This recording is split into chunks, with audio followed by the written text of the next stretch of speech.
Hey y'all, what's going on? It's your girl BondyBlue. I'm back. Discombobulated, but I'm back.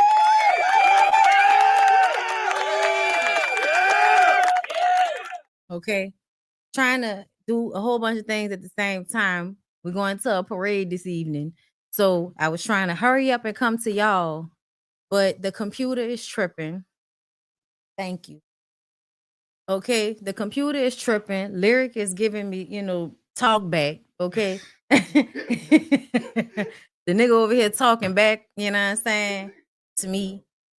All right. And I'm trying to get my work done and also spend quality time. You see how they do you, huh? You see how they do you?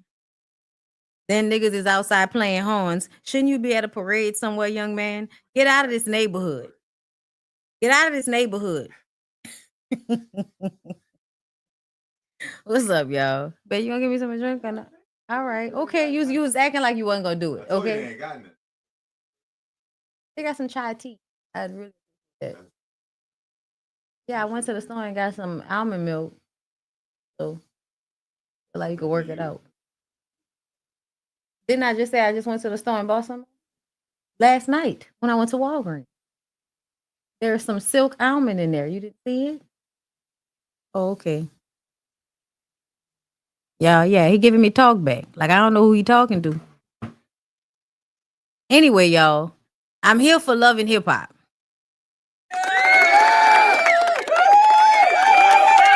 I'm here for Love and Hip Hop. But it's low key in my life right now. In my life. Y'all see how this shit keep freezing on me? Do y'all see how this shit keep freezing on me? Like, what am I supposed to do with this?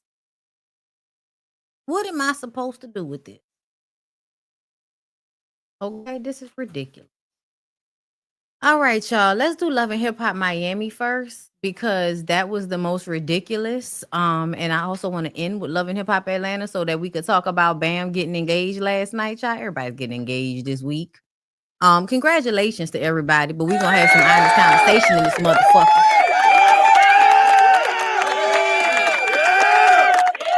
We are.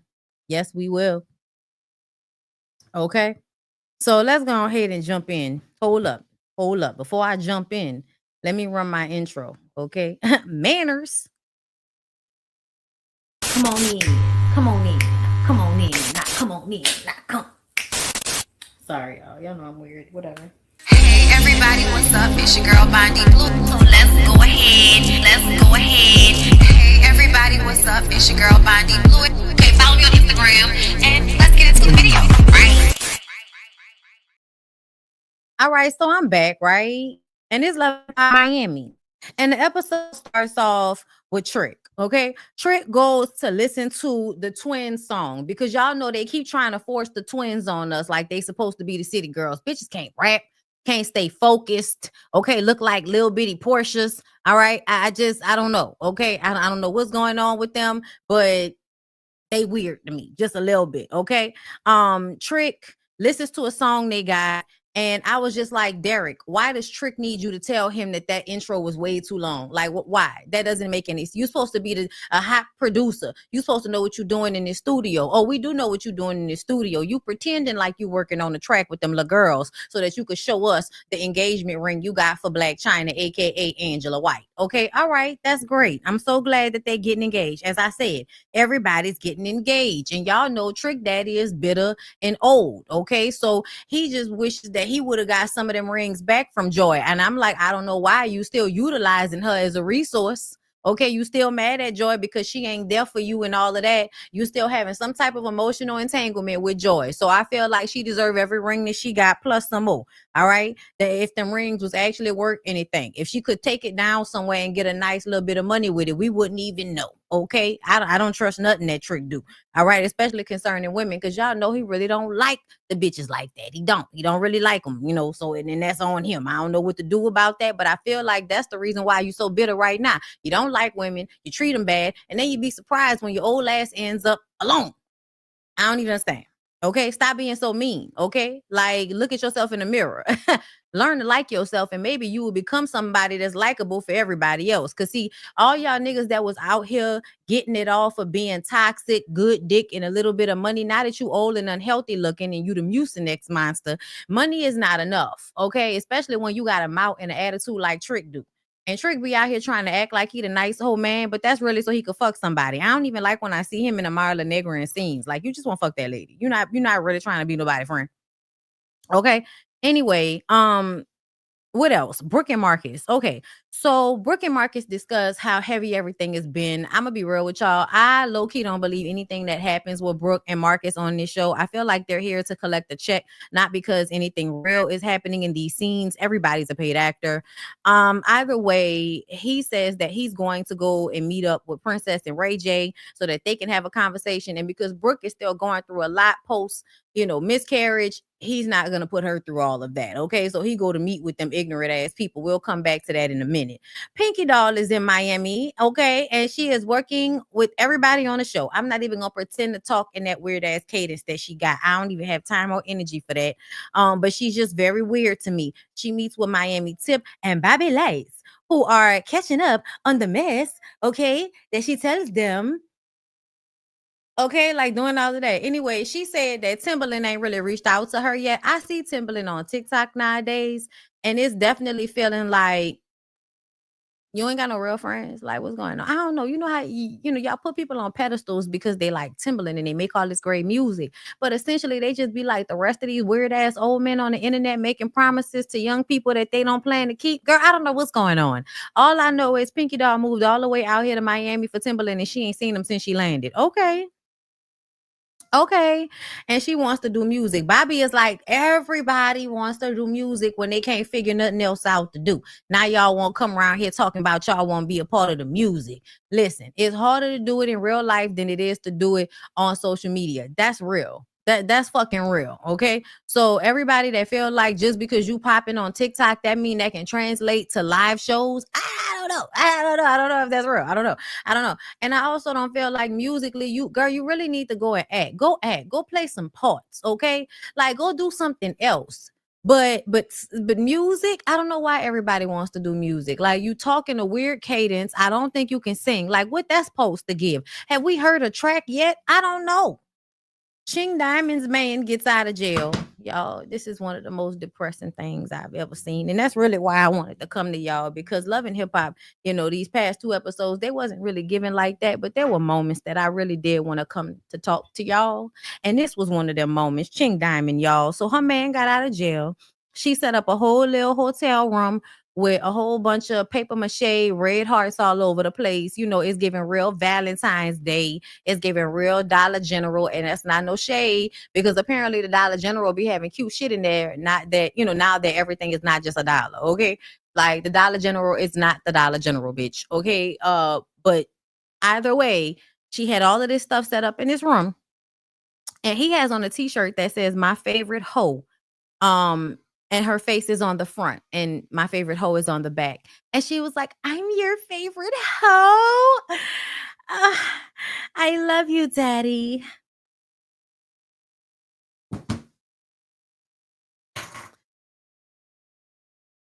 Do you have any confidence, any self-confidence whatsoever? Do you have any sense? Have you matured in your mind in any way since you were, I don't know, 12, 13 years old? Girl, I'm really trying to understand why a lot of you women out there don't perceive the disrespect when the disrespect is right in front of your face. Girl, it's cute for a man to want to call you a hoe when y'all fucking. Like, if that's what you into, that's fine. But for him to actually have a fucking t-shirt with your face on it calling you his favorite hoe, and you think that that is a compliment, bitch, are you okay? And y'all know I love to take the negative meanings out of words that people use to beat women over the head just for no reason, right? Y'all know I don't really care about the word hoe. It has meaning, but then it also doesn't, okay? Like you can't beat me over the head with that word. I don't give a fuck. I know where my coochie has been, okay? And there are those of y'all out there that are spreading y'all shit low and wide, men included. So if you're a whore, you're a whore. But if you have other redeemable qualities, I'm not going to just focus on the fact that you're a whore. But the fact that she feels like it was something cute for that nigga to put my favorite whore on a t-shirt and wear it out and about around the neighborhood with your picture on it, bitch, to make you look even stupider. For those of us that have sense, common sense, who have some type of self-respect, girl, we was definitely gonna be looking at you like, I don't know who that young woman is, but that man is disrespecting the dog shit out of her. I did not understand. Oh, girl, I was so upset that she did not see the disrespect in that t-shirt. Like, oh my God, I love you, daddy. Daddy implies the nigga is doing something for you. That's what it's supposed to imply. But I know a lot of y'all, no disrespect, but it's giving Ching Diamond. You may not have known your father if you feel like a nigga that just got out of jail that you take care of is your daddy. Okay. I just have to get that off my chest. I didn't understand. I still don't understand. I'm not going to pretend as if I do. He thanks her for getting him through while he was in jail. She really held him down. She tells him about Zoe downplaying their relationship. Then she says, y'all in premarital counseling. Y'all not even married yet. Ma'am, you could tell just how much sense you don't have, because most people know that premarital counseling before you get married is actually necessary. It's smart. And a lot of people do it, especially a lot of people that are in church and stuff like that. A lot of people have premarital counseling before they get married. That's why it's called premarital counseling. Like, it's a thing. And for you to get your happy meal ass up here, and that's because I feel like you really be happy by a little bitty, unhealthy meal, girl. And that, that was not a fat joke. That was really, double entendre for the man that she with, because it's definitely giving happy meal. Okay, you real happy for the little 5-second crack hit you gonna get of a nigga that's just gonna use, abuse, and disrespect the dog shit out of you, talking about he done cheated on me 15, 16, 17, 18 times and he ain't got no job and my mama just want him to hold down the job. And then he got the audacity to ask you, was that really you talking, or was that your mama saying that I need to get a job? Like, you ain't even gotta worry about all of that. I'ma do it even though I ain't never did it before. I'ma do it now. It don't make no sense.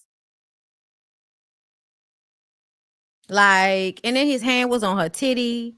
Like, it was just weird. Okay, it was just, oh my God, sitting up there talking about Zoe not happy, and Zoe just want to spread her bitterness around. No, bitch, you want to spread your delusions around. And just because Zoe was real enough not to go along with that Jay-Z, Beyonce bullshit you was talking about, you want to get mad and start acting like somebody hating on you, somebody bitter, and they just so unhappy. Listen, Zoe may have her shit with her, but Zoe was 100% right, bitch. You sound stupid.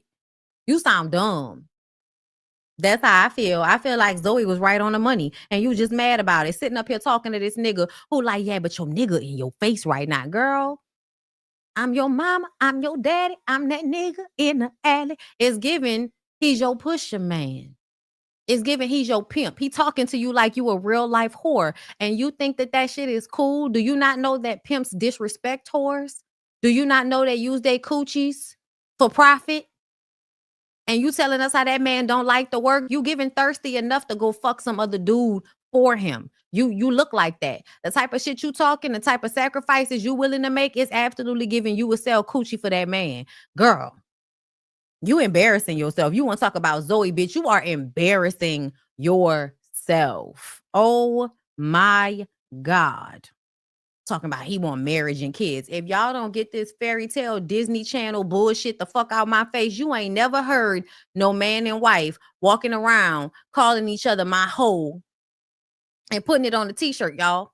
Y'all, that's not something you've seen. Like, let's be clear, y'all. We've seen a lot of men disrespect their wives. I have never seen a man put his wife's picture on a t-shirt and then call her his favorite whore on the back and then go down to the Walmart and just be like, that's right, that's my hoe.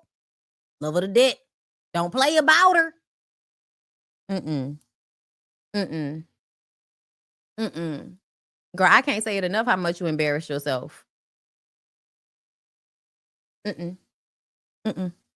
So Amara Negra wants to ask Alan for his sperm because she is going through the process of freezing her eggs. It's very expensive. And apparently it's easy, Amira, if you have someone to fertilize the egg and you freeze the embryos. Okay, I've heard that before, right? So that's what Amara Negra wants to do. And so that is the reason why she is actually considering doing this One Wish movie with Ray J's weird ass. Okay. At this point, I feel like you can't take Ray J seriously. He has to be on something. He's a narcissist. Everything is a game, everything is a joke. The fact that anybody takes him seriously, especially Princess, is just like, oh my God, like it's the craziest thing to watch, right? Like you've literally watched Princess be abused in this marriage and then watch her turn around with that stupid, smug fucking smile on her face in front of Marcus on Ray J's side as if Ray J was not the one disrespecting her. And that's how we got here. And she's sitting there with him with all of this pride on her face. And it's like, girl, the only reason you're even sitting here right now is because Ray J disrespected you, because Ray J was trying to piss you off. And you're so much of a fucking bird, like you fell for it. You get into a physical altercation with Amara La Negra. Thank you. You act as if you are entitled to do that. Now you think you big and bad and everybody needs to get their ass whipped because she was talking about whipping Brooke's ass as well. And I'm just like, girl, you really mad at Brooke for nothing, first of all. Second of all, Brooke just had a fucking miscarriage. And you up here telling Marcus that Brooke deserves to get her ass whooped because she refuses to not be friends with Amara because you want to be mad over some stupid shit? And y'all wonder why I wasn't on Princess side? Y'all wonder why I wasn't here for none of that smacking shit? This is why. Because first of all, bitch, you look dumb. Second of all, I felt from the beginning, Ray J actually does have projects that happen, right? So why is everybody looking at Amara like she was so delusional for thinking there was an actual opportunity there? Now, the more we see this shit, the more I feel like there's absolutely no way that this is actually happening. If it is happening, it's gonna look stupid. Okay, it's gonna look so dumb. Child, as soon as he mentions Jackie Long, I'm like, Jackie, you still holding on, huh? Either way, I feel like the fact that Princess is on this show yet again, after that man has done so much to her, sitting up there talking about, I'm glad Ray J is telling Marcus about himself because he deserves it. It's like, girl, you are so not on this planet. Princess is so not on this planet, you guys.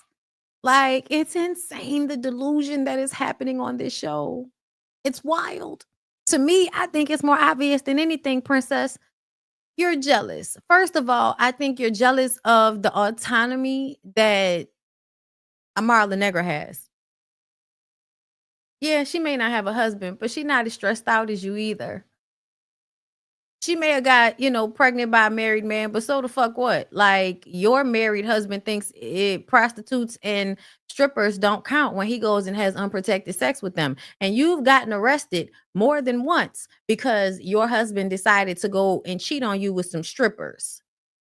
So you keep catching cases. You're a bird. Like, I don't know what's in there. I don't know who input the poker chip. But they need to put some other chips in there because you are not operating on all cylinders as far as I'm concerned. Old girl's computer is really about to break down. It's really only working for one program, bitch. I don't even understand what's going on, like the way this all turned out. Oh my God. Also, Amara La Negra, like, can we talk about how dumb you are? I don't know why y'all care so much about y'all children having the same DNA when the DNA it has is faulty. Like, I don't get it. Once a man showcases himself to be ain't shit, he called you a black bitch. I don't give a fuck how much he apologized. He's still a deadbeat. He's still disrespectful. He's still on this show going around fucking every dish rag coochie that comes into his sector, all because he thinks it's going to one up you or piss you off. These niggas are bargain basement quality niggas. And y'all are up here like, that's my husband. I'm glad he's on my side. Do you still, do you want to give me your sperm so that my kids can all have your DNA? Bitch, birds all over the place. Birds of a feather flock together. That's why y'all hoes was pretending to be friends on this show. Because both of y'all are some goddamn birds.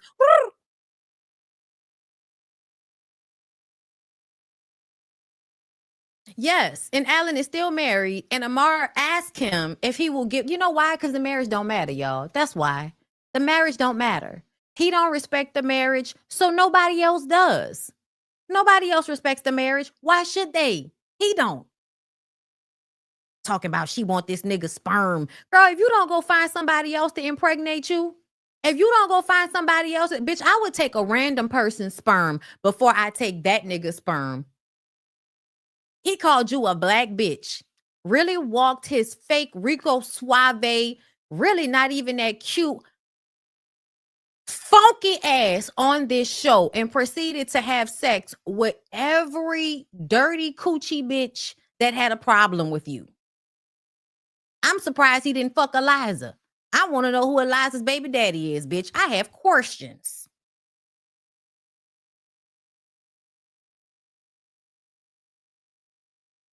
Yes, a colorist whore. And she want to have more babies with him. Do you think it's respectability politics to want to have kids with one person? Or do you think after a certain point you can be reckless with the seed? Too many baby daddies or baby mamas? Do you think after a certain point you can be reckless? Yeah, no, I feel like those two things aren't mutually exclusive. Yes, I do believe on some front it's about respectability politics, but also we're not at that point. Baby daddy number 2, 3, or 4 is not at that point for me. Like, I just don't feel like that. I think beyond 4, that's too many. But I also think beyond 4 fucking kids is too many as well. But at the end of the day, y'all, when we really think about it, how much life you live, how many partners you have, the probability of getting pregnant by each and every man that you're in a relationship with during the years that you are able to have children, which is your late teens, 20s, 30s, and maybe your early 40s at this point. So you literally have damn near 4 decades of relationships to possibly get pregnant by somebody. If you have 4, that's 1 per decade. That's not bad. I'm just saying. Especially because most of these niggas gonna run off and not do nothing anyway. It's not like you really gotta have, 4 different niggas you gotta deal with. Not really. You might have 2, 3 tops. But out of the 4 baby daddies, only a good 1, 2 are gonna want to be there for their children. Let's be real. Let's be real. All right. If you out there having that many baby daddies, you know what I'm saying. Okay. I really feel like at the end of the day, sperm is sperm. And when women want to have babies, as long as they can take care of them financially, emotionally, mentally, I really don't feel like having a man there is always, I don't think it matters. Like, and that's damn sure don't think it matters for them to have the same male DNA. No, I don't think none of that matters. Like, who cares? Just make decisions that you and your children can be healthy in, whatever that looks like for you. And I think there are a whole bunch of different ways to do that. People just don't, they don't see it that way. He don't look like nothing. If anything, he looks like a cartoon villain. He just gets light skin points in some jurisdictions, unfortunately. Exactly. And I do think that's a part of Amara Negro growing up in a Afro-Latina environment that very much has colorist mindsets about people and things. And that is so sad because you can be a piss poor example of a man. And just because you are passing a brown paper bag test and your hair is slicked back, now you have women that are actually asking you for your sperm as if you're a good person, a good father, or even that cute. Like, I feel like Amara nigga should probably recognize that she's gonna make a beautiful baby with any nigga she has a baby with because she's beautiful. The fuck? That's just how I feel, y'all. You know what I'm saying? So let me continue. So Eliza tells Tip that she's pregnant, and Tip asks if she trapped another man. I think it's weird that Tip continues to have this relationship with Eliza just so that she can slut shame her. And I do feel like Tip is a better woman than Eliza. I do feel that way. I think Eliza probably is a piss poor example of a mother. I think she's very selfish. But I also feel like sometimes I look at Tip like, why are you still friends with her if you're so much different from her? Like, why are you still hanging around her? You know exactly who she is, but for some reason you always taping with her, Tip. So, and I feel like Tip is another person that, even in their way, you can sometimes be very opportunistic. So it's weird that you like to play this role with Eliza where you continue to act as if y'all are cool, y'all are friends, y'all are cordial, y'all go way back, but then you just, take any pot shot you can at her. as if you don't already know who she is. Like, why do you need to continuously remind her? And she said, and I agree with Eliza. How you gonna trap a nigga that's like willingly skeeting inside your vagina? Like, stop it. Tip says by asking for money to get an abortion and not doing it. I'm like, that's not really trapping. That's not really trapping. I don't. I'm sorry, y'all. I feel like once a man puts sperm inside a woman, it doesn't matter. Like, even if you thought she was gonna get the abortion, sometimes women do want to get them and change their mind once they get there. You feel like you was trapped because she could not stomach to do a procedure. Now, if she was lying, then you could say, oh yeah, she's shisty. Just put that in a check mark box as to why you shouldn't fuck with her for real. Like, but you should have been paying attention to that before you decided to skeet off inside of her womb. And to me, as much as y'all tell women that they need to choose better, I also feel like these niggas need to choose better too. Because you mean to tell me you couldn't tell that this was a grimy ass bitch? You don't see her care about nobody but herself, but you openly skeeted off inside of her. Now we're expecting her to have integrity about handling an abortion. Get the fuck out of here. Get the fuck out of here. Niggas be out here with their souls in hell, mad because they meeting they tight. They mad because they meeting they equal in these women. I was watching Omarion talk, and I was just like, you talk about the value of coochie has changed. That's why men don't beg for coochie anymore. I'm just like, let's be very clear. When y'all were begging, y'all was still abusing, manipulating, and using women for their vaginas and then discarding them. So the begging really didn't make y'all better men. So why all of a sudden that women feel like, no, nigga, I'm going to need for you to make a purchase before you come inside my store? That's basically what women have gotten to. The men were always playing like they was going to buy something. So you let the men come in and shop around and look around and shit, and then they just leave without buying nothing, and you feel like you got took. So now the women are like, no, nigga, in order to come in here, you're going to have to make a purchase. You want to use the bathroom, sir? You're going to have to make a purchase. That's what the women are doing now.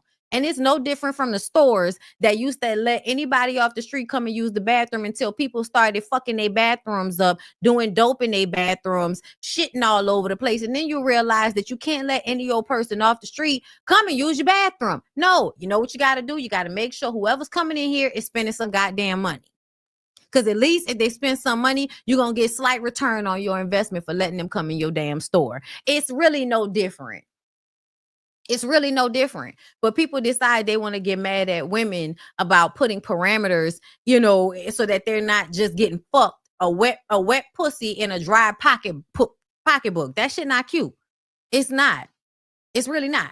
So I don't know why everybody's getting all upset because the women are now trying to ensure that they're not just being used for their bodies, that they get something out of it. Now all of a sudden, Omarion is talking about, I don't want to beg for coochie anymore because the women want you to take care of them. First of all, Omarion, you are almost 40 years old. What do you expect to be happening in your relationships at this point? You're not 19, nigga. You're not 20. When we were younger, nobody was expecting you to take care of them and pay for everything. They were just excited to be with a member of B2K because we were young. Now we are 40 years old. No woman should be laying down with you or spending time with you if you're not generous with her. Do you know why? Because niggas marry women and be stingy for the entire marriage, and ain't nothing worse than being married to a stingy nigga. So no, I don't think women should date stingy niggas either. As a woman, I'm not stingy, and I wouldn't be stingy with a man or a woman that I date. When it comes, like, I'm not about to be out here like, you know, I'm like, obviously my husband, like, you know. So if I was dating men, y'all would be paying for everything, and I really would not have no ifs, ands, or buts about it. But if you gonna pay for everything every now and again, nigga, I'm gonna pay for some shit. I'm gonna surprise you. I'm gonna let you know that it's not just you. But as a man, I feel like that's the role you should be playing. That's how my daddy raised me. I'm sorry. Okay, with women, I feel like it's slightly different. I do the give and take with women a little bit more than I do with men, and that's just how I feel. Okay, but at the end of the day, like, you can leave me with a baby. A bitch can't leave me with no baby. Okay, like, she can't drop something off in my womb and then skedaddle into the night, never to be seen again. I'm just saying. Okay. Listen, Anyway, if you cheated on me but paid that tuition, you still getting left, but I ain't completely used. Exactly. Exactly. And when when Omarion was talking, I've heard a lot of men say that, like, women aren't worth begging for because they're requiring more. Fuck you. Thank you for letting us know how toxic your mindset is, Omarion. Thank us for letting, but then I'm like, at the end of the day, nigga, supposed to be? Like, get out of my face with this. Y'all really just thought it was gonna always be free for y'all to just be out here fucking on women, using them and then discarding them. Fucking on women, using them and then discarding them. Not women like, nah, nigga, where's the money at? Before we even get to all that and y'all mad. Why? Because you thought you should just be able to keep taking and taking and taking and never having to really give anything? That's why. That's what you thought. That's what you thought. Anyway, so back to Tip and Eliza. Tip says that Eliza likes to antagonize people and play victim. She does. Then Eliza go to tell her brother that she's pregnant, but no one knows by who. She gives away turkeys like a drug dealer with her dad and sisters. The sisters show up with an attitude. She tells them she's pregnant. One of them asks what the fuck she gonna do with a baby when she could barely take care of the shit she got going on now. Her sister starts crying because when Eliza got pregnant by Future, apparently it was hard on the entire family. Future was calling the sister, talking about your sister ain't shit. Like, it was a lot of like mental abuse taking place in order to, I guess, to bully her into getting rid of that baby, and she refused to. So, it was a lot of I'm gonna be mean to her and her whole fucking family. So everybody is looking at her like, girl, why are you putting us through this shit again? Also, Shamaya just had a baby. It seems like you in competition with your daughter because you were supposed to be there for her. You weren't there for her when she was a kid, and you not being there for her now that she has a kid. You're gonna go have a kid and steal the spotlight, right? Yeah, y'all. Eliza is a terrible person. So the twins have a performance, and Pinky Doll tries to steal the spotlight because Bobby and them told her that she needed to make sure to make a splash and have a moment, because otherwise, you just gonna glide in this show and right off of it, girl. You needed to make a moment. So she decides to wait until the twins are about to perform and take over the mic and introduce herself and talk about who she is. And don't nobody really know her like that. So they boo her. Trick Daddy was like, why would you do some goofy shit like that? Like, everybody in here trying to help you. Why would you do some goofy shit like that? You know what I'm saying? And that is true. They showed like the little recap. She was taping with Trina. She was taping with Tip. She was taping with Trick. Like, she was taping all these little, social media moments with all of the people on the show. So it's not like she wasn't doing her thing to get the camaraderie. That moment that she had, that was so stupid. Don't nobody care about the twins enough for you to be hijacking a moment and for us to really care. Girl, that was just a waste of time. Anyway, also, this is when the twins' mama finds out that Deja is fucking on Jaden, and she got a problem with it. So her and Trick had to have a conversation. And just like, a madam talking to a pimp that don't know how to handle his hoes, she tells him he need to handle this situation, control his household, because what the fuck is going on? Mind you, Trick knew she wasn't going to be happy about that, but Trick felt like, I'ma just hide it from her. You can't trust these niggas. Even when you trying to get them to help your daughter, you can't stop them from being bros over hoes with letting their son fuck on your daughter. Trick ain't shit. That's all.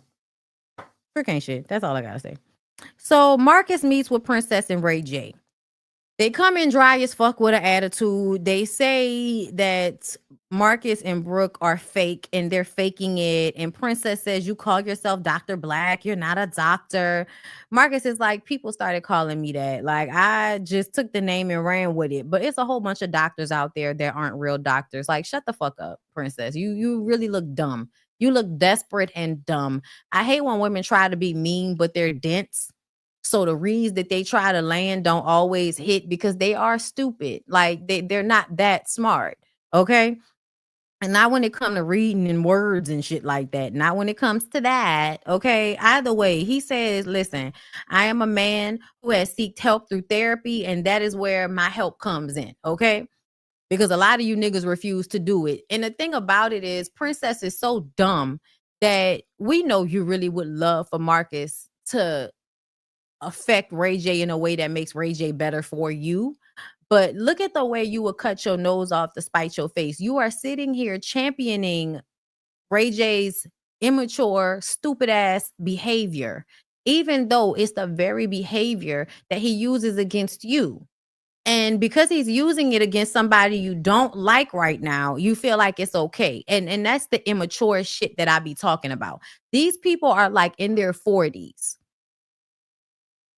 And they still don't understand that when somebody treats anybody like this, when somebody acts like this in any capacity, they're going to act this way with you. So you should never champion it if you're a victim of it. So watching Princess with that stupid smile on her face, talking shit to Marcus, talking about Brooke, when at the end of the day, bitch, you wish. Is somebody in here gonna tell me that Princess is so much better than Brooke?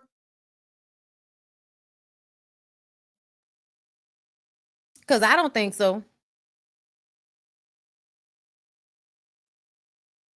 I think Brooke is just as beautiful, if not more. I think that she is more talented, obviously. I think she's smarter. I think her husband likes her more. I think the fact that Princess was sitting there while Ray J was basically only mad at Marcus because Marcus didn't check his wife.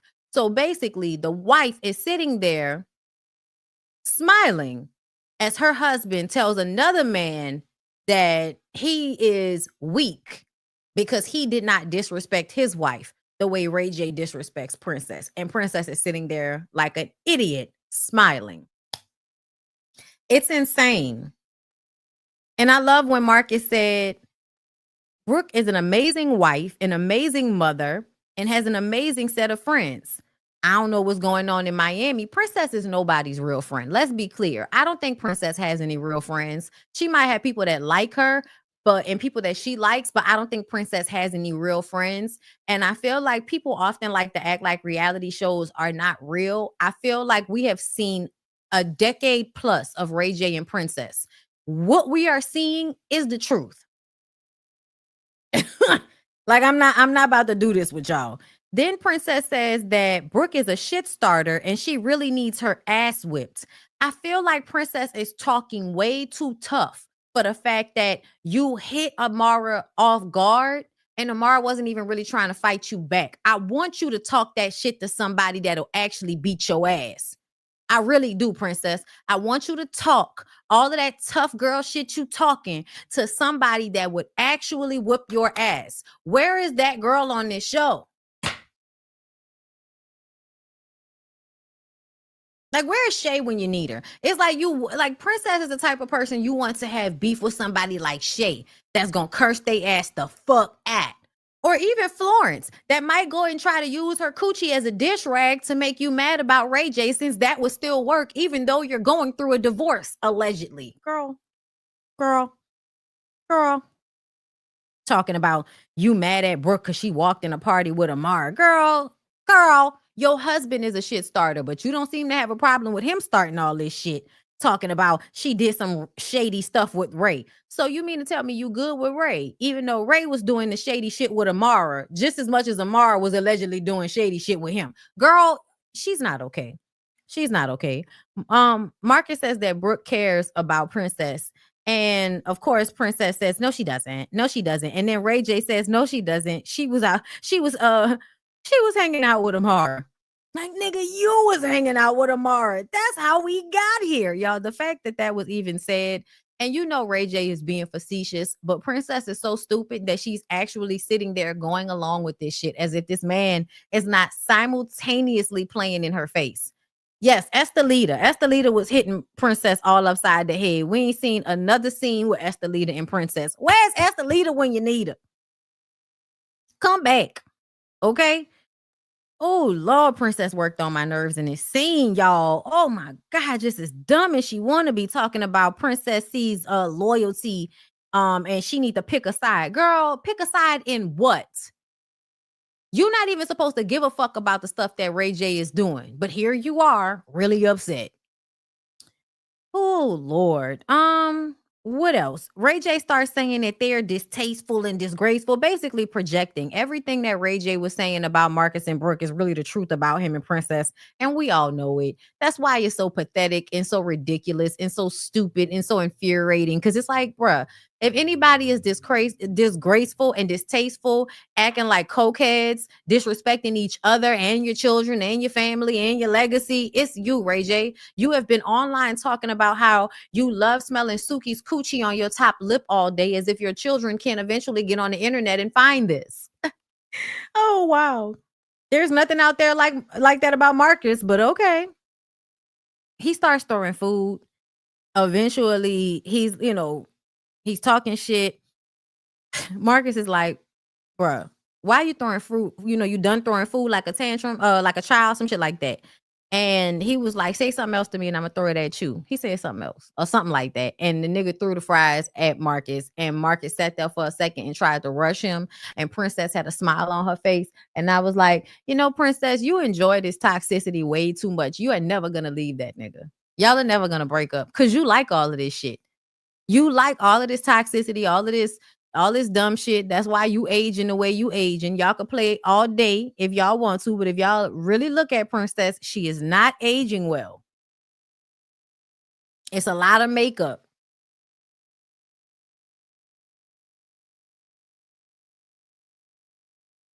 It's a lot of makeup. She's not aging well.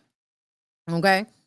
Anyway, so after that, I feel like I really would have wanted Marcus to get to Ray J. I really wish they would have let Marcus get to Ray J, because these are the moments where you think the scenes are fake, but Marcus is really mad. You know what I'm saying? Like, you think the scene is fake, y'all, but Marcus is really, really mad. And you could tell.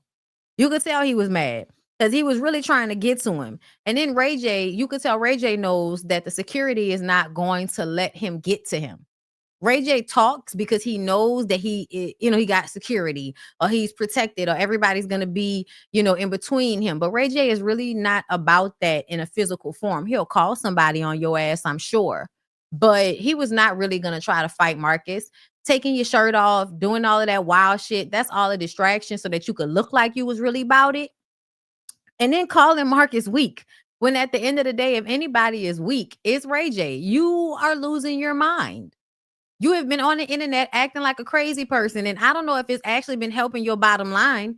Is anybody really, over there on Ray J's platform like that? It looks like Zeus is still kicking his ass, but something tells me that Ray J still has stock in Zeus in some respect. Like, I don't know what's going on the back end with that, but something's going on with that. He's still prospering off that in some type of way. Anyway, Marcus goes home to talk to Brooke about it. Ray J wanted him to check Brooke, and he wasn't going to do that. Marcus said they need to put an end to that shit, meaning that we're not having no more conversations with them tweakers. Okay? And let's just let it be what it is. Brooke mom comes to town. Brooke's mom looks really good, really young. They've been doing content together on Instagram. Either way, they talk about her miscarriage, all of that. Tried to add some realness to the shit. Anyway, so Trina has her book tour, and Joy and Snoop are feeling bad about the fact that Bobby isn't a part of it. This really annoyed me because Snoop is one of the main people that thinks it's so fucking funny for Swerve to have poured that water on Bobby. And I feel like it's because y'all are homophobic. I think in y'all minds, Bobby being who he is an annoyance to y'all. So he deserves to be abused. And it's the same thing that Swerve was saying. I think y'all let Bobby do too much. What the fuck you mean they let Bobby do too much? Bobby is a grown-ass man, and everybody in their family is toxic. So what the fuck you mean? It's really coming off as homophobic. And I'm going to have to ask Swerve's high ass why you would be being homophobic unless you DL. I have my questions about Swerve. Why are you always that high? Listen, as somebody that loves to float above a cloud, bitch, that nigga is always high, and high in a way that makes me feel like, I don't know if it's just weed. I don't know if it's just weed, y'all.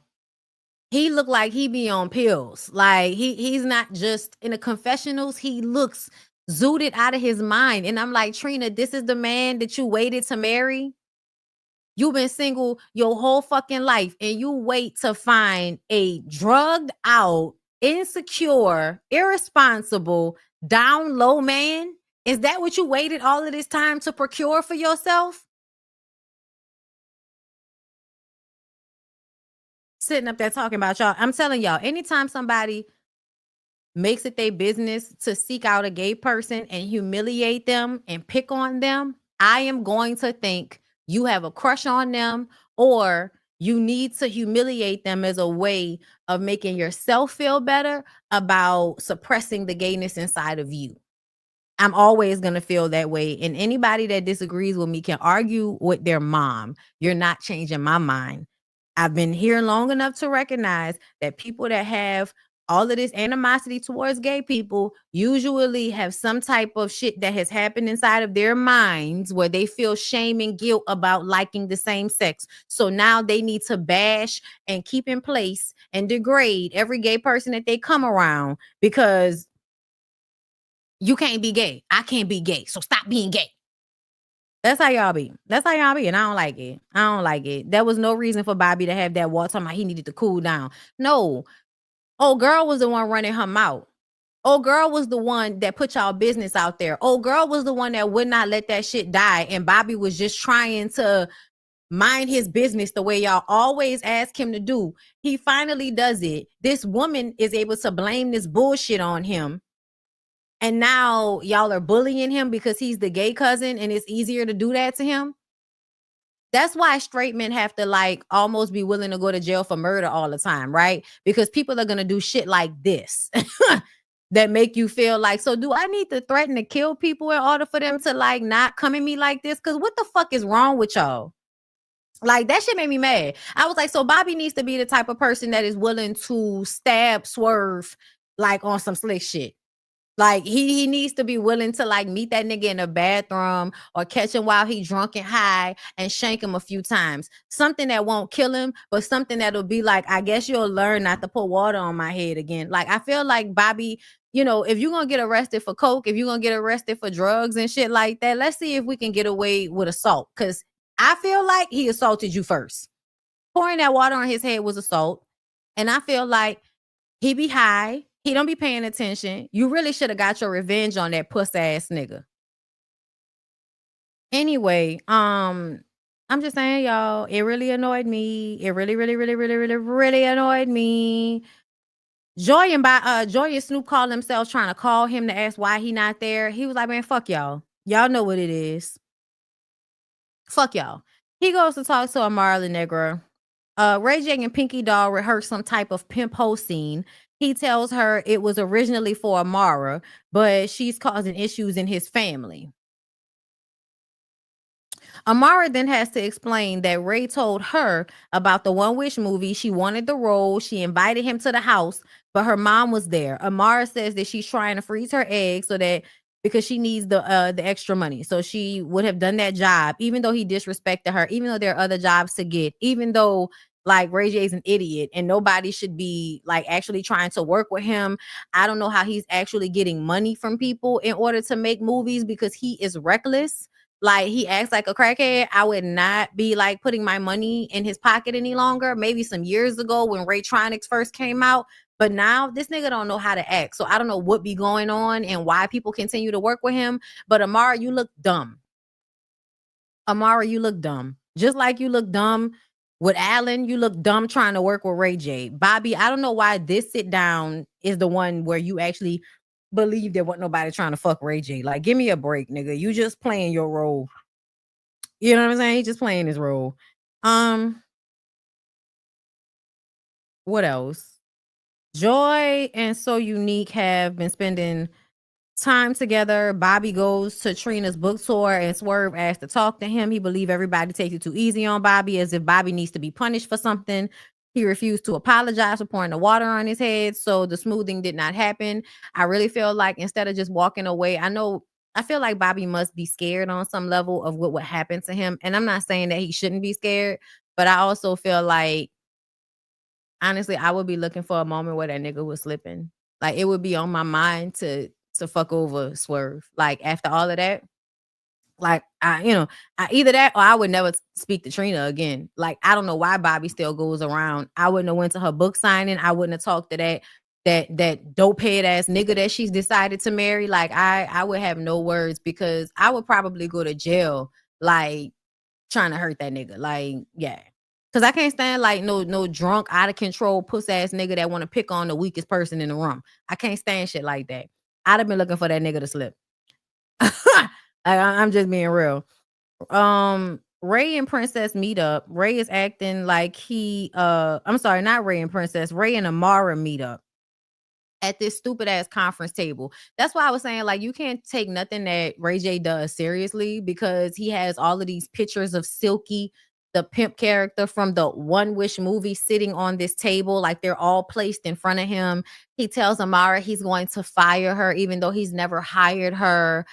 He tries to place all the blame on her. She says, well, I would ask for you not to speak on how you were sniffing other people's coochies. I would like for you to never speak on another woman's coochie like that again, Ray J. And Ray J still flips it on her.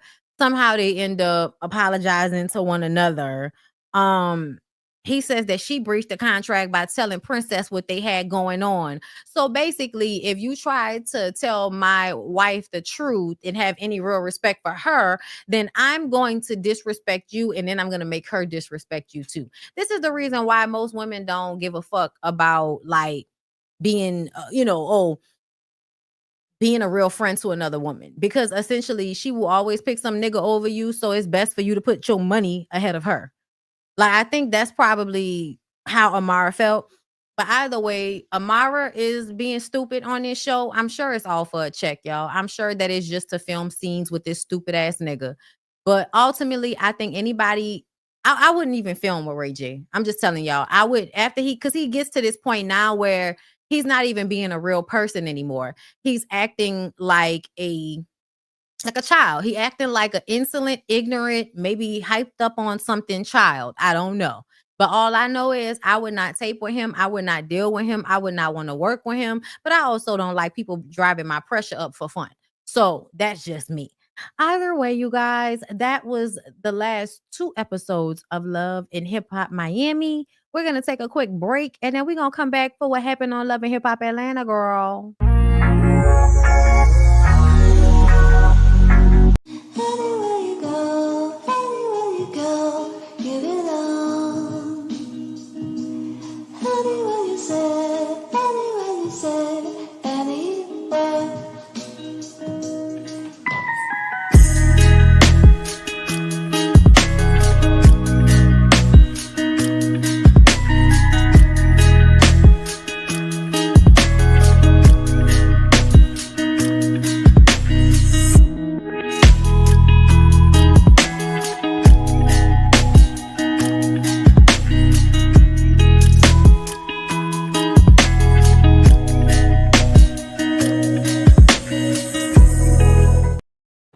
All right, Sean, we're back. Let's go ahead and get into Love and Hip Hop Atlanta. Oh, girl. I feel like Love and Hip Hop Atlanta wasn't really giving nothing, but I feel like they're working themselves up to something. Okay, so let's just go through it. So Erica Banks meets with Shekinah, Jessica, Jasmine, and her friend Erica Racine. So basically introducing Jasmine, Erica Racine as like the side chicks. And the people that are cool with the side chicks is going to be, like Jessica, people like that. But then we're going to have the Kirk cult, as Jasmine likes to call them. They're going to have your Spice, your Yandy, probably Carly Red, child. Who knows? Either way, the story is out that Mendices is cheating on Yandy, out here, no ring on, flirting with the girls down to the bar, but they can't seem to produce anybody that he's actually slept with. I think that is probably because Mendices really is a scary nigga in real life. I think that Yandy is probably somebody that is delusional, meaning that it doesn't matter what you bring to her. She's not going to pay attention to it anyway. She's going to disassociate. So yeah, I'm looking at the situation like this is really pointless. Yandy's not going anywhere. Mendices is not gonna let y'all like catch him slipping like that. So I don't know what we're doing here, but fine. Jessica presents to us her niece, who I guess Mendices was trying to flirt with. Girl, they were trying to set that up this episode in the next, these last 2 episodes, for us to have this situation with Jessica's niece, because now we're giving you a real person. We're giving you somebody that's actually saying this man tried to holler at me and he told me that his marriage was complicated. All right. But I feel like there's no reason for y'all to even come to us with that, because Mendice's already told us that when he took his ring off, he was doing whatever he wanted to do. Yandy is the one that's staying. Like this ain't really nothing for y'all to even be coming to us with, if I'm being real, because the woman ain't going nowhere. It is what it is, right?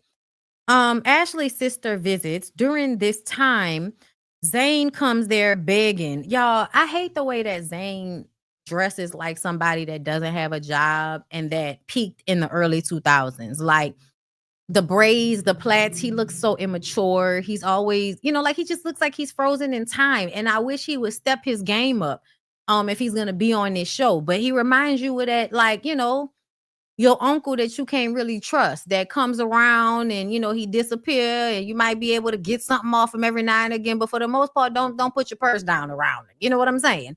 Like Zane really gives you maybe like creepy, untrustworthy uncle that once he get a few beers in him, he a good time until he get too many beers in him, and then you got to watch out for his hands. Okay.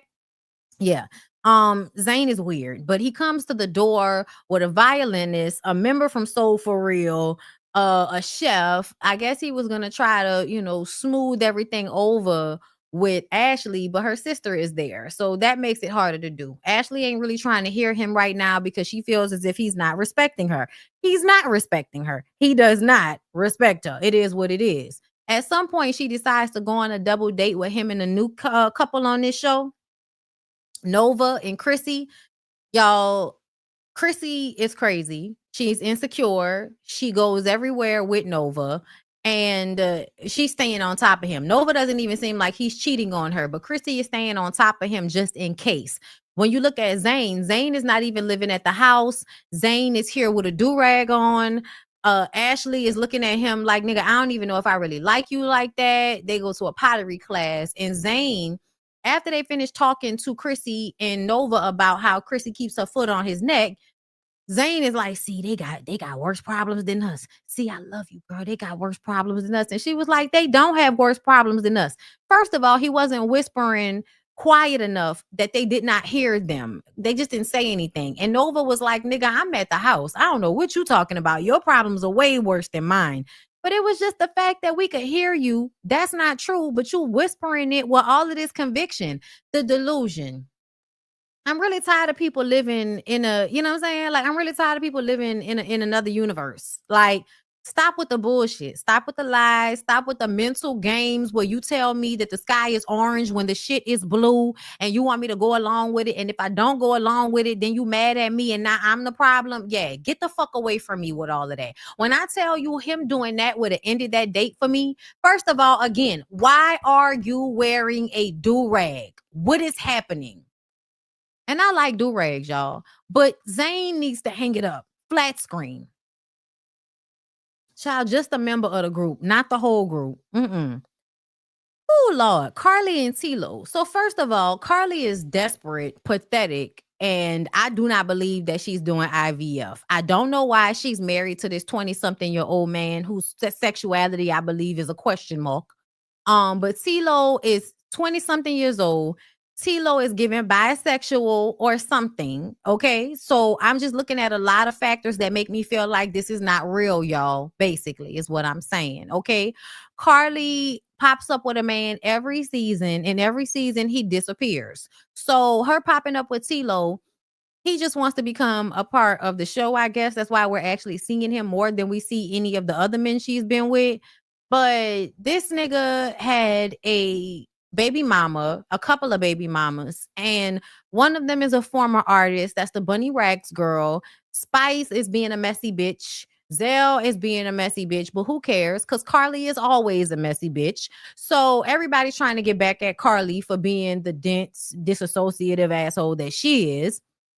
So they're bringing Bunny Rax around, I guess, to give her the old fuck you, because we ain't really seen shit from Bunny Rax. When she was in the studio, they was hyping her up, and I was just like, it was not even that serious.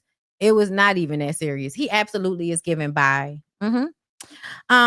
Carly apparently got on the internet, and I think we talked about this, and basically called this man's baby ugly. Said that having an ugly baby with an ugly woman is not going to keep a man, but I can. Carly, again, you have dish rag coochie. You've used, reused, washed, and repeated, using your coochie to try to solidify your life, but that doesn't really work because you lack personality. I know she has a couple of successful businesses. I feel like it's about time. You're like 55. I'm really going to need for you to have something to show for all of these years of rinsing and repeating your coochie with all of these famous men that just disregard you and disrespect you at some point. So I'm glad you have some successful restaurants out of the deal, but you look dumb. You look dumb. Calling that girl's baby ugly, talking about you can keep a man. Girl, you can't keep a man. You can get them, but you do not keep them. And who the fuck cares about keeping an ain't shit ass man that doesn't even want to be honest with you about why he don't want to tell his mama that he was married to you? Because that's a big red flag to me, Carly, that you the one that had to tell everybody out of spite that y'all were married because this nigga didn't want to tell nobody that y'all were married. Why? Who is he going to upset? Talking about my mama didn't know. Who the fuck else was he going to upset by not telling? You know what I mean? Like, you already obviously don't give a fuck about none of your baby mamas. So why were you hiding that you and Carly were married from your mother? What's that about? Yeah, it's giving untrustworthy. It's giving probably will not be here next season. It's going to be season 13A. Yeah, I'm not expecting to see T-Lo back around here by season 13B. I'm really not. I'm really not thinking he'll be back around. Side note, for real though, I don't know why some of these down bad groups don't humble themselves and market themselves as wedding event bands. They pay well, especially when they still have name recognition. I think sometimes people's egos are bigger than they should be. I feel like you should be like an easygoing person when it comes to certain things. Like, don't let your ego fuck you up. Always be flexible in how you move around because life is always going to throw something your way. So I think it's important to be flexible. And as long as you can do your gift, however you can do your gift, and it can pay for you to do what you need to do, then that's all you need to do. All of this other shit about feeling like I don't want to do something because, it's beneath me, that's wild. That's wild behavior in this economy as far as I'm concerned. Okay. But anyway, so then she asked him about throwing his bachelor party, and he was like, "That's dumb. Why would I let you throw my bachelor party? I'm gonna let whatever my homeboys want to do. That's what we gonna do.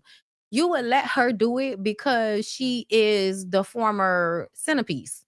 Carly has been the centerpiece at other men's bachelor parties. She knows how to throw a bachelor party.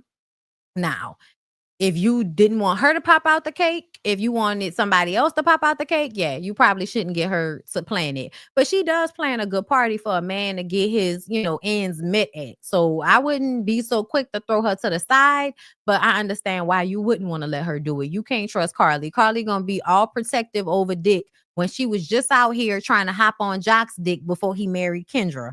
Anyway, Rennie is back outside. She meets with Saucy and Jessica.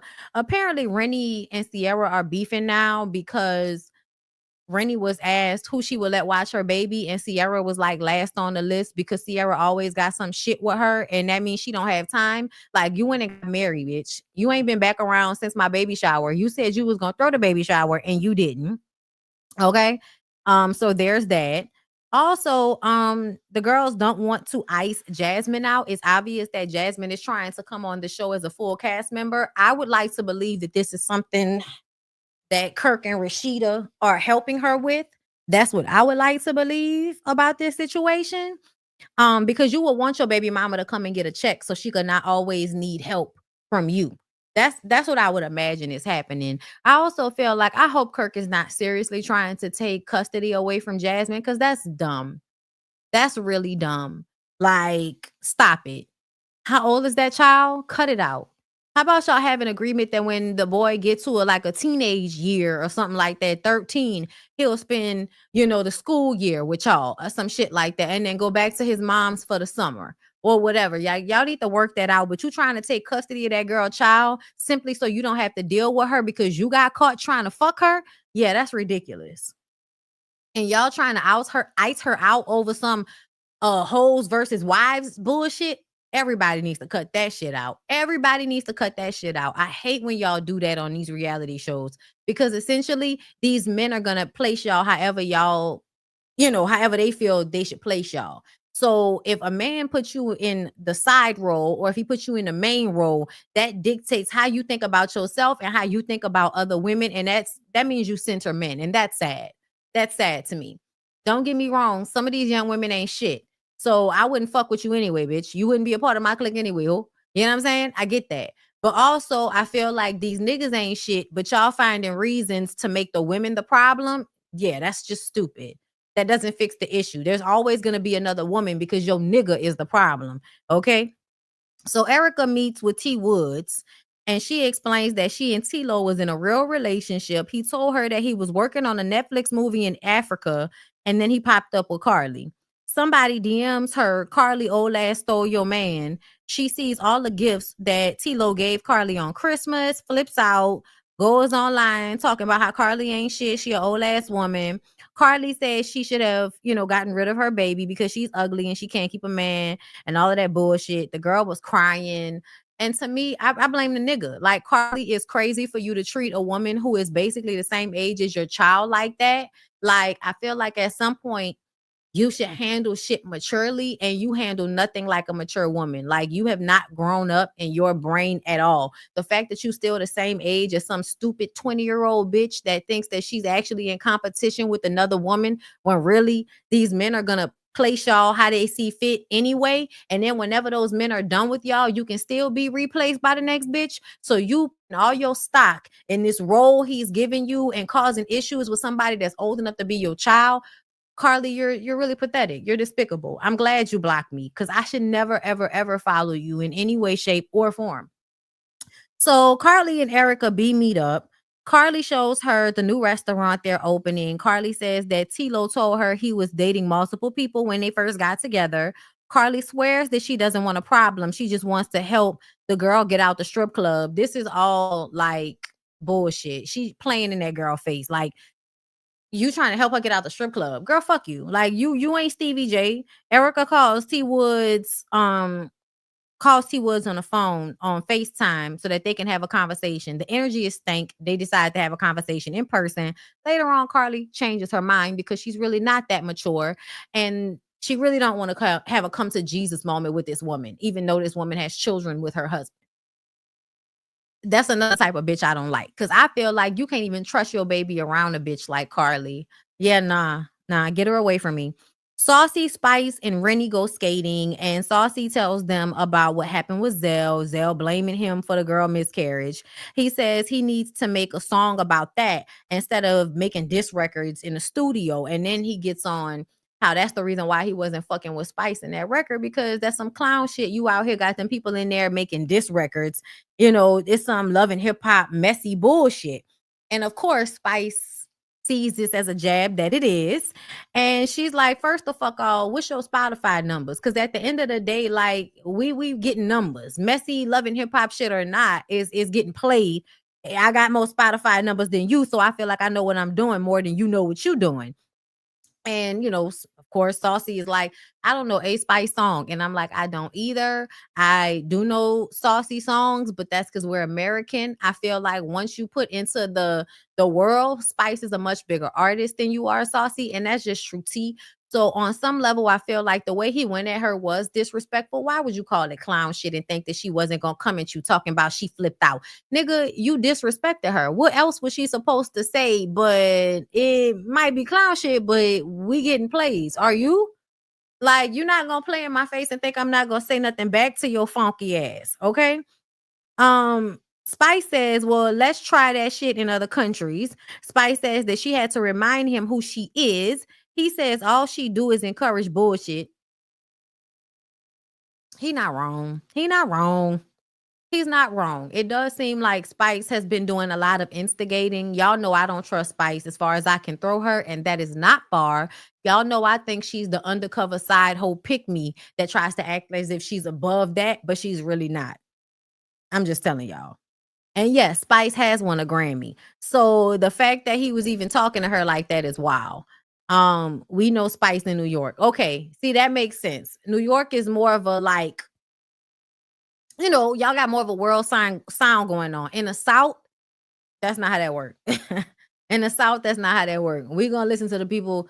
first of all, that sound the most like us a lot of the times, and also because the beats are better. Um, so yeah.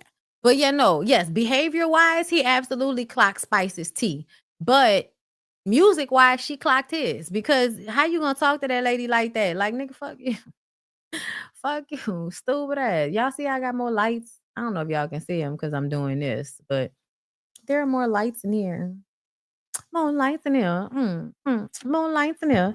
So Jessica goes to see Erica Banks and Jasmine. Erica is having a dance audition. Jessica is back to modeling. Y'all, Jessica is so over the top and annoying to me sometimes. Like, I appreciate her energy, but she another one who I don't take seriously because I never know like what's actually real and what's fake because they act so erratic. But Jessica is back modeling. She's having a party to release her new glamour cover. They talk about Carly T. Woods and T-Lo. Jasmine says it's a red flag for him to go from T. Woods to Carly so quickly. Jasmine said Kirk is filing for primary custody. He didn't even want joint custody, so she don't know why he's trying to take her child. Jasmine says her son is not going anywhere, so nice try on trying to get out of paying child support. Jasmine, Ashley, and Saucy go get a drink. They talk about how Jasmine met Kirk and he said he was on his way out of his marriage with Rashida. And we know that was true. He was paying for an apartment for Jasmine for a while before we found out. He was taking care of her. So I think he had every intention on keeping that relationship as long as she can stay quiet. That's not new. A lot of niggas, you know what I'm saying? A lot of niggas do that. They want, I think they may lie about it, but I think a lot of men fantasize about having two different families, having a main family and then having, these side families that they can keep private and they can go and be, they're not there all the time, but they can go and be a hero in the side chick in the side chick's baby's house versus how they're seen in their real house. You know what I mean? I feel like that's something that men have always done, and they like being able to do that. And I think that's Kirk. I think Kirk found pride in being able to keep Jasmine and that baby taken care of while simultaneously keeping it quiet and having his thing with Rashida. I think he wanted that. So when everybody acts like Jasmine was actually like gunning for this man in a way that wasn't mutual, I want y'all to stop being delusional. Um, but they talk about how nobody holds the men accountable. Spice gets there and oh Lord, Spice obviously, is on Yandy and Mendici side. So, and Kirk and Rashida, she's on the wife side. So she has an issue with Jasmine. And I'm just like, y'all need to be careful because Spice is the one that'll fuck y'all husbands and then lie to y'all about it. So I don't know why everybody, views her as somebody that's on the up and up because I don't think she is. I very much have questions about what happened between her and Safari. I don't give a fuck. I think, everybody looks at Erica Mena as if she crazy and she is, and colorist and all of those things. But essentially, I still feel like y'all were playing on the top of her head. I think that Safari and Spice were talking to each other about Erica when he was still with Erica. Spice would act like, oh, I want y'all to be together, but really it sounded like you wanted to fuck him because any bad news he gave you about Erica, you was ready to throw it in her face as if you had been just collecting it all along. And then I remember when Spice was in the hospital and that nigga was crying over Spice and she was like, why you ain't care about me? Everybody tries to make it seem like that moment was like a bad look on Erica. That was a bad look on him. He was creating triangulation. Niggas that tried, not just niggas, people, period, that try to keep like a manipulative hold over your mental when you're in a relationship. One of the ways they do that is by making you jealous of other people, by starving you of compliments, affection, whatever. They'll starve you of it and then freely give it to somebody that they're not even really like around like that. They don't even have contact with them like that, which will then have you being like, so you can say that about somebody that you don't even really know like that, but you can't say that about me. And exactly, Eric almost died having his kid. Like it was absolutely abuse. It was mental abuse, but people weren't seeing it like that. I was. She may be a clown, but so is Safari and so is Spice. Spice is acting a fucking fool in this venue over Jasmine being there. When Jasmine went over to speak to Shekinah, She grabs Shekinah and pulls her back. No, you're not her friend. I'm her friend. I got her. Because Jessica called them a bunch of ignorant ass bitches. Y'all a bunch of ignorant ghetto ass bitches. Because Jessica was trying to introduce Spice into Jasmine and her niece. Her niece was there. Obviously, the niece is there to spray the tea on Mendices, but she never really did. Jessica was like, I don't really want you to say nothing right now. So, I'm going to protect you. Even though I feel like she was putting 20 on 10, it's weird as fuck. If you really was trying to protect her, why would you even bring her on the show? Like, all of that's weird to me, Jessica. I don't care. But also, I feel like the producers obviously want somebody to come to the front as a person that can say Mendices tried to fuck me. Like, that's obviously something the producers are pushing. So when we see Yandy screaming about y'all gotta stop trying to ruin my family, I understand where that's coming from. But at the same time, if your nigga wasn't so untrustworthy, this would not be done. Like, it wouldn't be able to be done if he wasn't out there doing some of this shit. Anyway, but the way Shekinah jumped on top of Spice, and Spice was acting like she was gonna fight Jasmine, taking her shoes off and all of that shit. I was like, girl, really? It's not even your man. Kirk is not your man, and Rashida would never do all of this about Jasmine. So why are you? Like, what is happening? These hoes are so lame. Like, I'm not doing all of that on behalf of a friend who not even doing that on her own behalf. Bitch, we too old for that. Like, you was about to have a whole stroke out here at the hospital and you trying to fight somebody, girl, stop. Carly tells Amy that she's married. They discuss Zell bringing Bunny Rags to the group, and Zell needs to choose a side, of course. Zell meets with Carly. I's married now. She's not drinking because she's on IVF. Zell is rolling his eyes at all of this. Zell says you have to handle elderly ladies with care. Carly says if anything happens to you, I'm the first one that was there. When you got arrested, I was the one that got you out. If you was at the hospital, I would be there. But I think that's a part of Carly's narcissism to want to be there for people so that she can throw it in their face later and ask them to be on her side in times when she's completely wrong. I'm going to just say that. Like, I would not trust Spice being there for me as her caring about me. I think a lot of these women see it as putting a coin in a safe deposit box. Same thing Marlo used to do. You want to create these friendships with people so that you can use them. The times that you do nice things for them, it is an investment on using them later.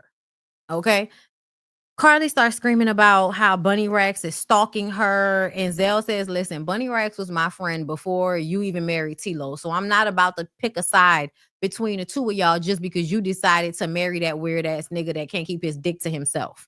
Like, these niggas is out here fucking everybody and y'all want y'all friends to choose a side. Like, always asking for the loyalty from your friends that you don't ask from these men that you laying with. Like, you don't ask for this loyalty from these niggas, but you want your friends to pick a side? Girl, if your nigga for the streets, ain't nobody about to be out here inside with you because he fucking the streets and I gotta pick a side. Girl, go to hell. Okay, I already told y'all about oh yeah, hold on. There was another moment. So Spice, Shekinah, and Kendra go to see Rennie new baby. Kendra says that she's having baby fever, and Spice was like, "What are you talking about, Kendra? You know you don't want any children with Jack. You can't have baby fever. You don't want any children. Remember?" Those little moments like that, I'm telling y'all right now, some slick shit. I don't know why Kendra is hanging around Spice and she don't see it, but to me, Spice do not like Kendra. Spice wants Jock or is jealous of Kendra and Jock in some way, but she's always slick shading Kendra, first of all. And second of all, you always on the side of the nigga. That's weird to me, Spice. That man out here cheating on her. You don't know what's going on with him. And y'all mad at her because she's not rushing to have a baby with him right now? Like, get the fuck out of here, Spice. Like, you're a weirdo. Rennie tells them that Sierra is mad at her. I told y'all that. Of course, Spice is happy about that. She also says Saucy is dead to her. Child, that's fine. Okay, and then at the Jessica event, I'm sorry, y'all, I mixed them two scenes up, but that was basically, what went down with all of them fighting and shit.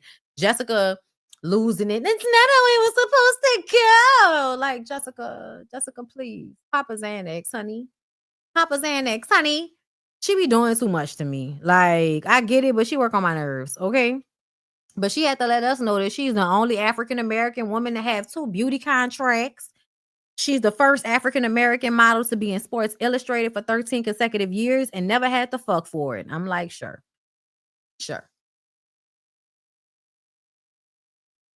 I feel like sometimes you don't even know when you had to fuck for it. Hello?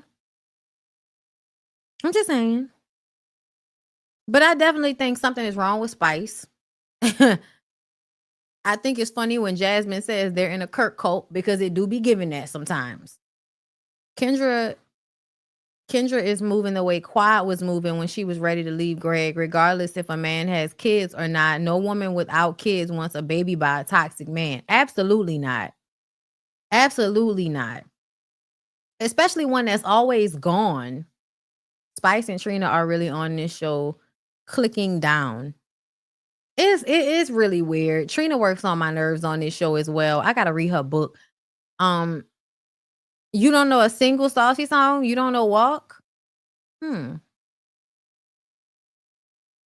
But again, I'm from New Orleans. I probably would know his music before I would know a Spice song because they do Afro beats here. But I feel like they play the same people over and over again, and I don't think I've ever really heard them play a Spice song. I don't know what it is, but them niggas play the same music all the time. I don't know. It's weird. Anyway, that was Love and Hip Hop, the show. Now let's get to the BAM, okay? Because last night, the BAM got engaged. Now listen, y'all. Y'all know I like Bam, and I'm happy for Bam. If this is a healthy situation for Bambi, then I'm happy for her, okay? Because, you know, if you love and you in love with this little nigga, then that's great. He bought her a beautiful ring. He proposed to her on her birthday, child. That was Sierra with the cake, and he come with the ring. It's like, girl,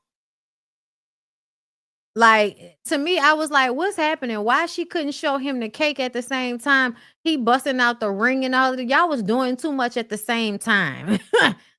Okay. But he proposed and she was very shocked. Hold on, what does that mean? What you proposing? Is that a happy birthday? Moody cake, girl. What's this? That's an engagement.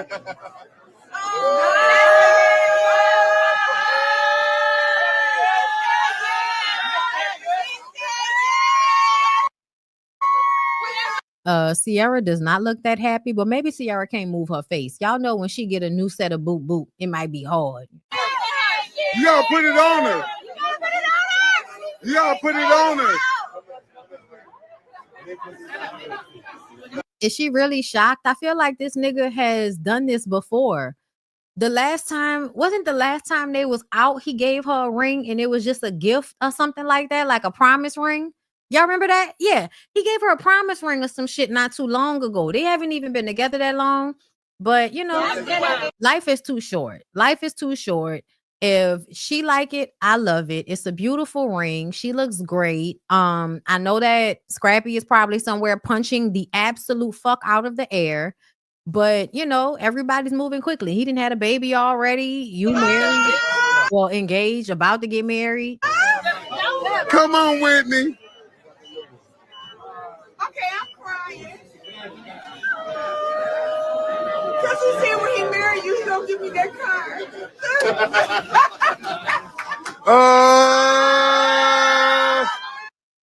We going in the studio. We going in the studio on that one.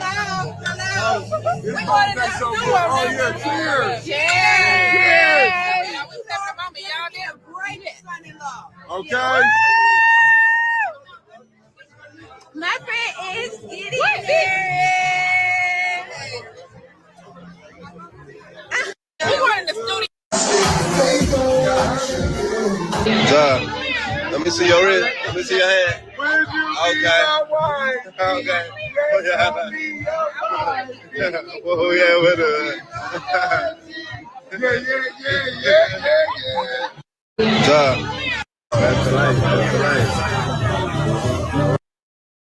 Child, a lot of shininess and white teeth. I love it. All right.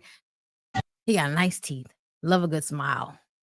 All right, y'all. Congratulations. Bambi and Ray face. Let me try to remember the young man's name, y'all, because we're going to be seeing him.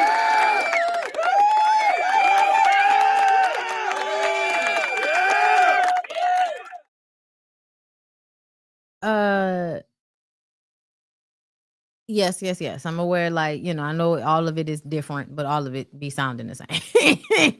I probably prefer dancehall over Afro beats. I get tired of hearing that same shit over and over again. But then again, y'all, I like hearing bounce over and over again. So don't worry about me. Anyway, they have good nasty segs. Girl, please stop. Please stop, girl. Okay, listen, I don't want to think about it. But no, they are a very attractive couple. And I do feel like he seems to like dote on her in a way that Scrappy absolutely wasn't. So I'm glad she found somebody that was going to show her some love, because we know it wasn't going to be Daryl.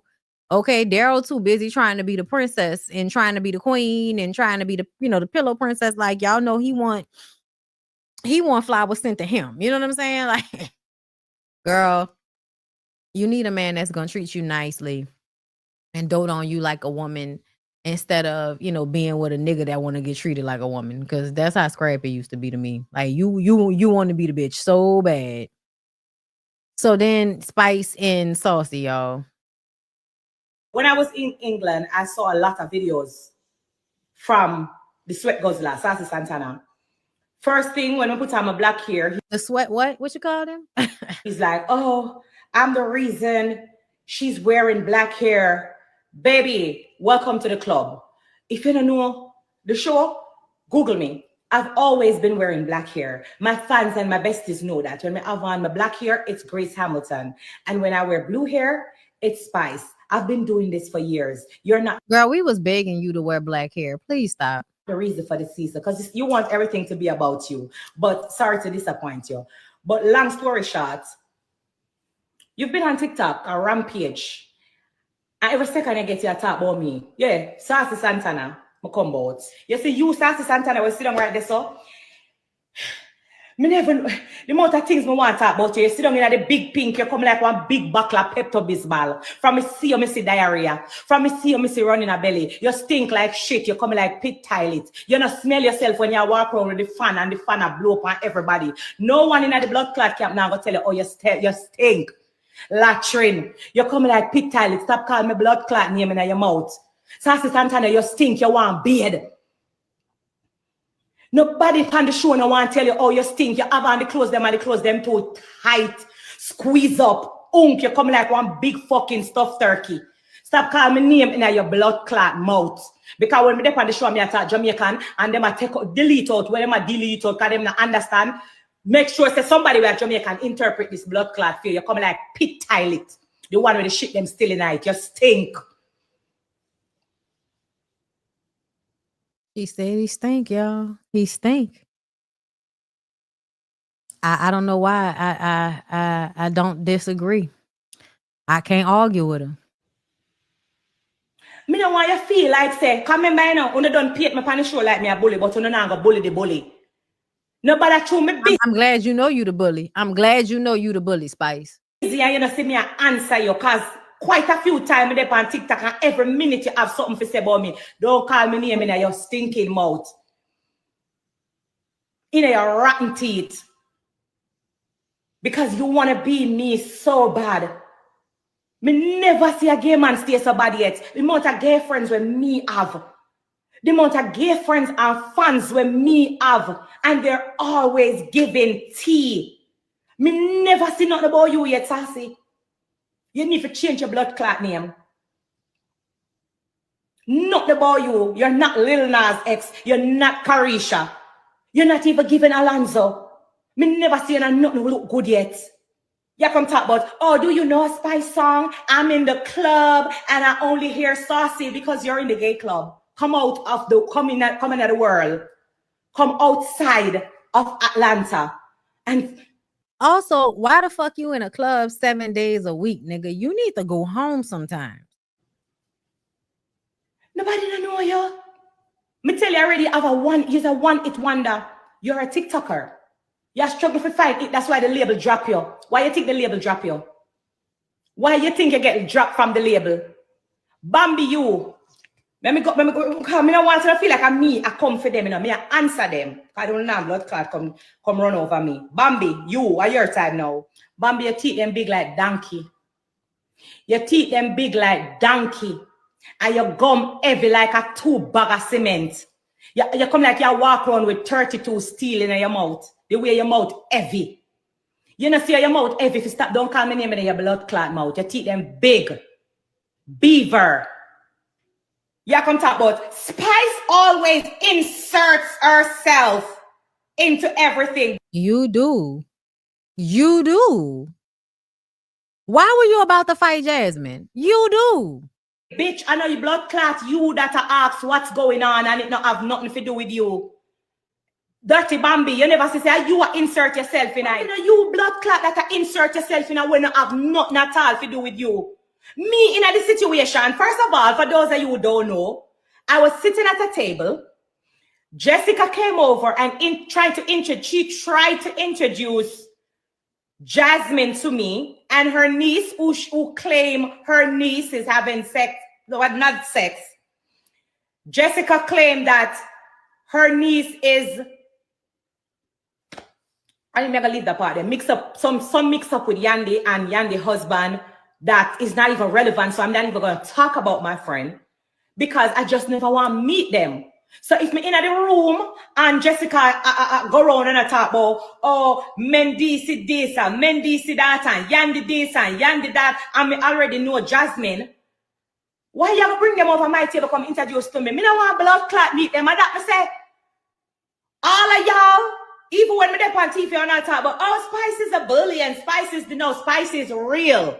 No, you're a bully. But at the same time, I agree with Saucy. Why the fuck you trying to bring somebody to introduce them to her? I wouldn't been trying to introduce nobody to that bitch. Oh well. Oh well. The fuck? I only just not accustomed to real. So I don't want me to sit down at the table and, hi Jasmine, me no blood clot, me no be no gross up. Yes, about the song. Yes. And I don't even believe Amy. I think Amy lying. But Amy told Bambi that Spice is the one that basically told her that Bambi was already dissing her, which is why Amy turned her song into a diss. The way we saw it on the show was Spice and Amy go in the studio. Amy decides to make her shit a diss to Bam because she feel like Bam is fucking with this nigga that she used to go with 15 years ago. Me no gross up. So me get up from the table, come and say me no want to talk to them, gal. Me no know them from where me and them no go school, me and them no cross pedestrian, me and them never drink a cup of tea.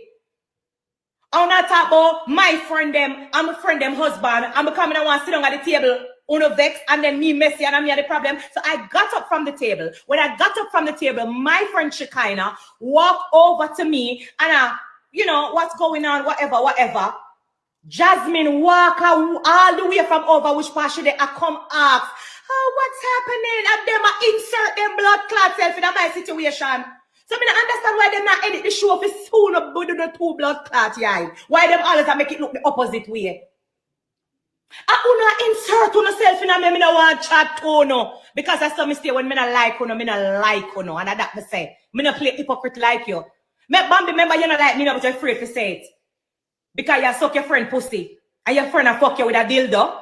But you're afraid to say you don't like me. So when you dip on the show, because you want the look 2 love and hip hop check, you act like say, oh, hi. Remember you don't like me? Remember good no man? You don't like me from morning and now a night. Talking about Jessica? Jessica? Who Jessica about to get fucked by? But Jessica don't like her. Okay. Because you dip on live the other day with your friend was say me a blue monkey and I try justify the fact say, oh, she was just saying that because she wears blue hair. So you need to justify in the same sentence why she did say that, but the rest of people them what she called blue monkey, no, what she called black monkey. Because remember, she wasn't the first offender. But because check on everything, we will always sell out on a blood clot soul. So remember good no man? Remember good say your friend did talk, say Johnny Blaze a monkey, and Johnny Blaze never said nothing about her son. Since you want to justify the... She right about that. I never understand why you know, remain friends with that weird ass bitch. Reason Why your friend say I'm a blue monkey? When you justify my situation, justify Johnny Blaze in the same sentence, and justify the promoter, what she called monkey, in the same sentence, that never said anything about her son. So fuck you and your big teeth. Your teeth them big like donkey, and your fucking gum heavy like cement. And that me say. Oh, you gonna say nothing good about me?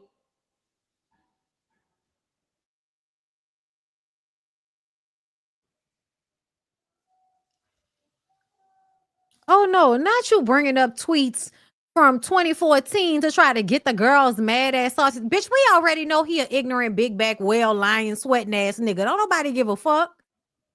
Why you bringing that up? See, yeah, your tweet them and I make them up. Me get them off a shade room. See them, man. Talk no man.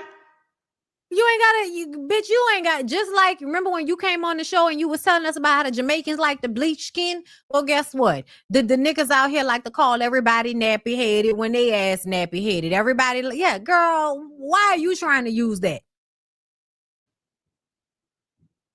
Talk no man. Talk. Girl, enough. Get her out of here. Ooh, y'all see Burna Boy and Chloe them broke up, whatever they had going on. There may be a restraining order possibility. Yo, why can Tessa wearing this terrible wig? Can somebody tell me why?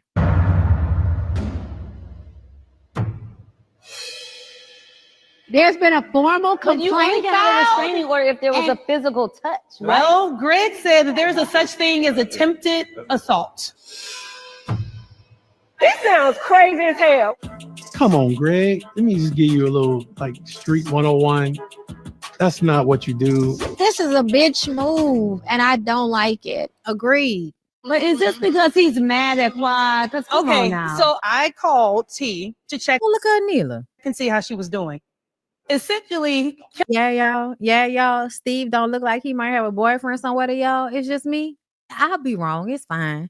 I really feel like y'all know I don't attach the same negative connotation to people being gay, but I do feel like people oppress themselves a lot in our society, and it shows up in other ways. That's all. Okay, that's all, y'all. So please don't misunderstand me. When I call somebody gay, it's not to like shame or like, burn them at the stake. Like, that's not why I do it. I do it because I feel like most people are bisexual in one way or another, and I want everybody to stop lying.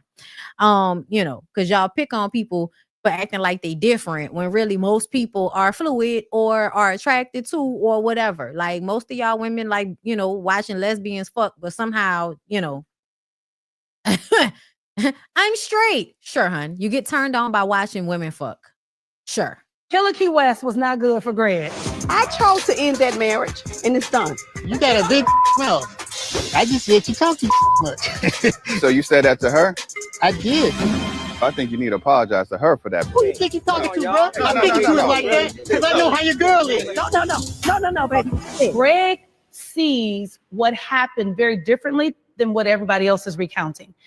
That he was minding his own business for all intents and purposes. Unprompted, King attacked him and was going to beat him up.